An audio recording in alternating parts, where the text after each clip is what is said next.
In the land of Umuakwe, where the sun rises slow and the gods do not sleep, a name is whispered only in shadows, Killwenwachukwu, a name not born, but forged.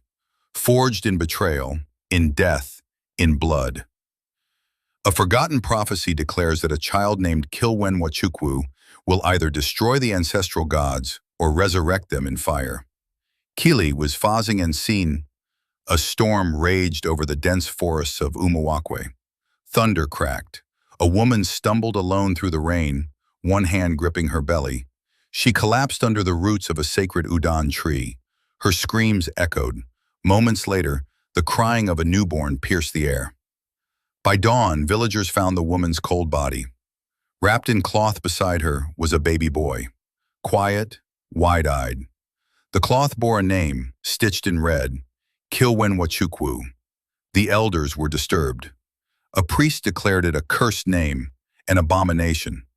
But Mama Ojugo, the village healer, stepped forward. She took the child into her arms. He will live. 17 years later, Killwenwachukwu, now called Kili, lived in silence with Mama Ojugo on the edge of the village. The children were told not to play near him. Women crossed the road when he approached. He spent most of his time carving faces into wood, sitting beneath trees. He rarely spoke, but his eyes saw everything. Obina, the son of the war chief, swaggered through the village with his followers. Strong, proud, beloved by all. He hated the way Kili ignored him. One day at the stream, Obina cornered him. "Why do you stare like you know something?" he asked. "I only stare when people make noise," Kili replied. Obina shoved him to the ground. "Your name is poison. If you had any sense, you'd leave this place." Kili stood up, brushing dust from his wrapper. "If my name is poison, why are you still breathing? Secrets in the hut." That night, as rain tapped the roof, Mama Ojugo mixed herbs in her firelit hut. The air smelled of roots and ash. Kili sat across from her, watching the flames. "You never told me why she gave me that name," he said. Mama Ojugo kept stirring. "Because the village feared the prophecy more than they feared the gods." "What prophecy?" She paused. "A child born in storm, whose name would shake the spirits. They said he would either burn the gods or awaken them." Kili looked down. "So they want me dead."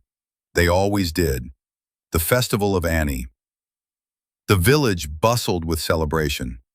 Drummers played, dancers painted in chalk performed under the full moon. Sacrifices were laid out at the shrine of Allah. Obina stood tall among the crowd, painted in red and white. The chief announced him as a future Ozo, a warrior judge of the land. Suddenly, a goat broke loose from its tether and ran straight to Mama Ojugo's compound, to Kili's doorstep. "The signs are clear," he said later to the elders. "We've allowed this boy to live too long." The council decided. At the closing fire of the festival, Kili would be offered as a cleansing sacrifice. Kili was seized before dawn, bound in ropes, dragged from his home. Mama Ojugo screamed, but was struck to the ground.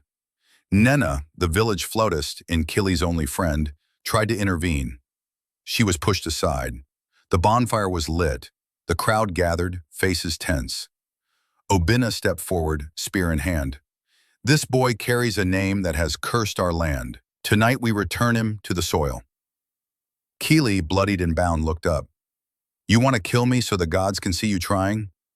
The flames rose higher. Smoke filled the air. Mama Ojugo emerged, leaning on her staff.